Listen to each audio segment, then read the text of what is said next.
Bueno, el vídeo funciona bien, lo he chequeado, vamos a hacer vídeos cortos así, como de 15 minutos. Estoy con el pecho un poco tomado, si toso en algún momento me vais a disculpar. Bueno, entonces estábamos con que yo no era un niño que llamara la atención, no era un niño que daba problemas, era un niño que ya recibía, que me molestaban para poder con todo. Y bien, no sintiéndome solo, sino como muy bien. Yo me sentía muy bien solo y muy bien con otros niños. Recuerdo muchos juegos que yo hacía de imaginación, mucho, que después eso, yo creo que eso repercutió durante toda mi vida. Lo de jugar con la imaginación, jugar a ser otros, montarse aventuras, montarse películas en la cabeza y plasmarlas, crear cabañas, meterse en casas abandonadas. He sido muy atrevido yo toda la vida con el cuerpo, por eso lo de los accidentes y las cicatrices. Vamos a decir que esos años son los años que marcaron lo que uno cree que, el momento en la vida donde uno fue más auténtico.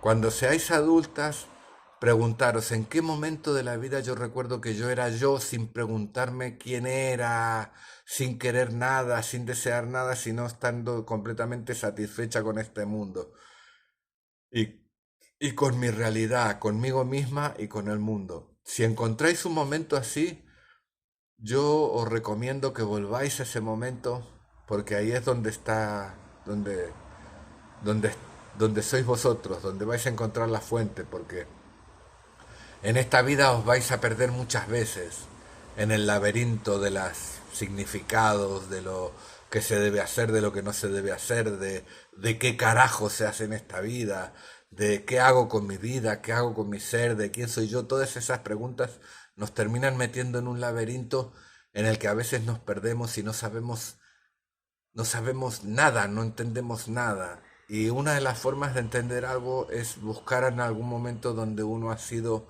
auténticamente uno y saber que ahí está, de ahí se puede, ahí está la fuente de donde puedes sacar la fuerza de encontrar la salida un poco de ese laberinto. Bueno, total, tengo recuerdos de mi madre en esas fechas. Se enamoró de un señor que se llama Julio Ozán, o se llamaba, no sé si está vivo, que era un señor muy masculino y muy aventurero, tan aventurero que por esas fechas, bueno, junto con el hermano y otro de Mendoza, incluso siendo de tierra, gente de tierra adentro, se compraron un barco en Chile, aprendieron a navegar y se fueron hasta la Polinesia cruzando todo el Pacífico en Chile. O sea, un aventurero como en las épocas. A mi madre le gustaba una película francesa que se llamaba Los Aventureros, que habla de eso, de gente aventurera, hippies, aventureros y atrevidos de la vida. Bueno, esta gente que debía tener veintitantos, no llegaba a los 30 años, se fueron hasta. Mi madre decía que la había invitado Julio San a ir con ellos y que ella no había querido ir por nosotros, por no dejarnos abandonados. Quizás es verdad, quizás no. Puede que sí, pero eso nos lo decía como un reconocimiento de lo que nos quería, de lo mucho que nos quería.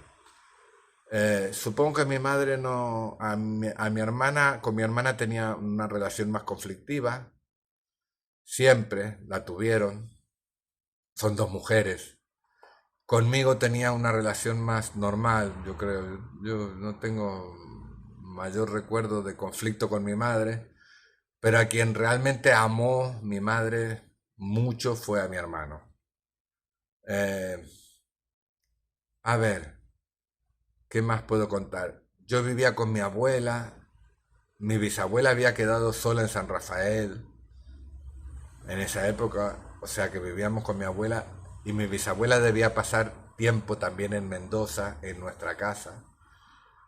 Y yo con mi abuela siempre me he llevado muy mal, incluso de pequeñito. Yo tengo recuerdos de tener enfrentamientos a los gritos con ella en Mendoza. Eh, muy mal, nos hemos llevado muy mal, porque ella sí se quería meter conmigo. Yo no le gustaba nada, nunca le gusté en toda la vida, nunca le gusté. Eh, Total, que tocó irse para San Rafael. El cambio a San Rafael me costó. Fuimos a vivir ese casoplón enorme, una casa con 50 metros de fondo, muy mal acondicionada, pero con unos techos enormes, imposible de calefaccionar, donde hacía un frío de muerte, muy desamparada, mm, enorme, con varios espacios de la casa que no se habitaban, porque era, claro, tampoco éramos tantos para habitar tanto espacio.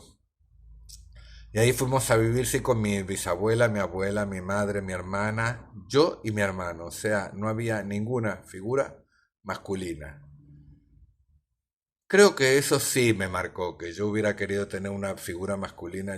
No, creo no, estoy seguro que yo hubiera querido tener una figura masculina que me guiara a mí y que me protegiera un poco de tanta mujer, porque hasta mi hermana era un elemento de manipulación. Entonces, cosa que no tuve. Soy un hombre que le ha costado muchísimo entender que es ser hombre porque no tuve ninguna figura masculina. O las que tuve fueron muy pequeñas. Un tío mío, primo de mi madre, que se llama Mario Kosarinsky, fue un poco que le gusté, cosa rara, no tenía hijos, y yo le gusté y me llevó por lo menos un par de veces a vivir con él, no sé, una semana o así a su casa. Eh, Mi tío Caco, que es un hermano de mi madre que tiene como 10 años menos que mi madre, yo no sé si le gustaba, por lo menos era muy amable conmigo y era masculino y eso, bueno, fue un referente masculino, pero nadie que me guiara, ningún hombre que se tomara el trabajo o que quisiera guiarme en este camino de aprender a ser hombre. Mujer se nace, hombre se hace. Eh, bueno, ahí pasé desde los 9 años hasta los 14, en San Rafael. Viví en esa casa, en el mismo centro de San Rafael, con una madre hippie en una sociedad completamente conservadora, una madre hippie hasta un poco promiscua, eh, en una sociedad completamente conservadora donde no había divorciados, y yo no solo era hijo de una divorciada, era hijo de una divorciada hippie, que llamaba la atención, que escandalizaba en San Rafael. Era una cosa difícil de sobrellevar. Como que no tenía yo ninguna protección ante los ataques por ese lado de los otros niños.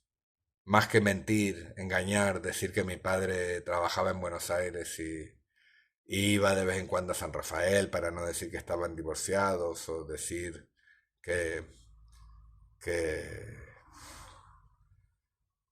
o disimular que yo vivía donde vivía, porque ocurrieron cosas eh, raras en esa casa. Me costaba sobrevivir. Mi madre nunca fue a ninguna, al colegio, a nada. Éramos muy pobres. Vivíamos todos de la pensión de mi abuela y de mi bisabuela, creo, o de una sola de las dos, no sé. Pero en esa casa solo había para comer. Sí, para comer había todos los días, porque de eso se encargaban mis dos abuelas. Y había para comer todos los días. Era una casa muy limpia, porque se limpiaba todos los días. Pero no había para comprar ropa para mí, ni para mis hermanos, no había para ningún tipo de lujo o divertimento. Entonces fueron años de mucha pobreza por ahí, mucha pobreza. Escasez, a los niños no nos importa mucho eso, ese tipo de escasez. Para comer sí había. A la hora de la comida había comida y muy rica además. Muy rica, no hay problema con eso. Em, ¿Qué iba a decir? Bueno, no sé, supongo que a través de, mientras vaya ocurriendo este vídeo se me irán ocurriendo cosas de cómo fueron esos años. Fueron mucho más duros que los de Mendoza. El choque con la realidad para mí fue más duro. Yo iba a un colegio exactamente enfrente de mi casa y mi casa era una fuente muchas veces de escándalo, llamaba la atención. Eh, ¿Cómo fueron esos años? Fueron años de seguir jugando, conseguir grupos de amigos, pero también fueron años de peleas. Muchas veces me peleé, me llamaban Nancy, yo era muy rubio y muy bonito, debía ser muy bonito, muy bonito de niño, de bebé. Debía ser de una belleza descomunal y unos ojos claros que fascinaban a las viejas, pero caían muy mal a los niños de mi edad, entonces me hacían sentir como que yo era débil y blandengue y además una niña. Me llamaban Nancy y en el colegio algunos, los más matones. Me he tenido que pelear muchas veces he tragado. En esa época se peleaba a la salida del colegio, se decía te espero a la salida y a la salida se corría la bola entre todos los niños y se formaba un corro para que dos se cagaran a trompadas hasta que llegaba un adulto y los separaba. Se peleaban y todo el mundo gritaba y no sé qué. Digamos que para estas épocas era algo muy salvaje, pero muy estipulado, ¿eh? No era a la salida del colegio, en los recreos eso no se hacía, porque estaban vigilados por las maestras. Entonces se hacía a la salida del colegio. Se juntaba el corro, se juntaban los dos y se empezaban a dar de hostias, de piñas, hasta que venía un adulto y cortaba con la situación y cada uno se iba por un lado con la cara roja de trompadas. La influencia de mi madre en esa época fue muy grande. Mi madre odiaba a San Rafael porque, claro, en Mendoza ella era más libre, en Mendoza ella tenía un grupo de amigos que eran todos hippies. Entonces íbamos de vez en cuando a Mendoza y nos llevaban. Yo desde la infancia he vivido cosas como juntarse a fumar porros, juntarse en comunidad, los hippies de esa época, todos hippies hijos de la burguesía francesa, de la burguesía mendocina, ¿eh? No eran hippies pobres, eran todos los hijos de la burguesía mendocina que se habían hecho hippies y hacían comunidad, entonces se juntaban en un lugar, en una casa en el campo y se quedaban un fin de semana y algunos hacían nudismo, supongo que había bastante promiscuidad y, y a mí no me gustaba nada. A mí no me gustaba nada de ese ambiente. ¿De acuerdo? Nunca me gustó. Yo tengo muchos recuerdos de ver a los adultos y no gustarme. En general no me gustaban nada los adultos. Los veía completamente contradictorios. Me parecía que mentían. Y me prometí a mí mismo no ser como ellos. Me parecían hipócritas, que decían una cosa que no era verdad, que se vanagloriaban de cosas, no sé, veía como que a mí no me gustaba eso. Y yo me preguntaba para mis adentros, ¿por qué no juegan simplemente con lo fácil que jugar y lo divertido que jugar? ¿Para qué se ponen a hacer esas cosas? Pero no solo no me gustaban los adultos, los hippies me gustaban mucho menos. Y además ahí aprendí que los hippies no son nada amables, sino que son gente bastante poco amable y simpática. Una vez Teo me dijo una frase o Guido, no sé cuál de los dos. A ver, sí, no sé, perdonen chicos, no sé cuál de los dos. Eh, Me dijo, oh, los hippies parecen majos, parecen amables, pero son agresivos. Y los heavy metal parecen agresivos y son amables. Es verdad, los heavy metal no los conozco, pero a los hippies los conozco suficiente como para saber que muy amables, muy cariñosos y muy bondadosos no son. Eh, bueno, mi madre, la droga corría y a los niños se les daba droga también, se les daba de fumar y más, se les daba tripis, ácidos lisérgicos, cosas así. Bueno, no sé si este vídeo lo van a tener que censurar o a qué edad lo vais a ver, pero esta parte si sois muy pequeñitas, olvidaros, no la podéis comprender hasta que no seáis más grandes. Vale, chicas, no sé a qué edad, no sé, no sé si estoy hablando con vosotras para cuando seáis pequeñas, más grandes, no lo sé. Por eso, eh, quizás, si esto lo veis de pequeña, habría que censurar ciertas partes.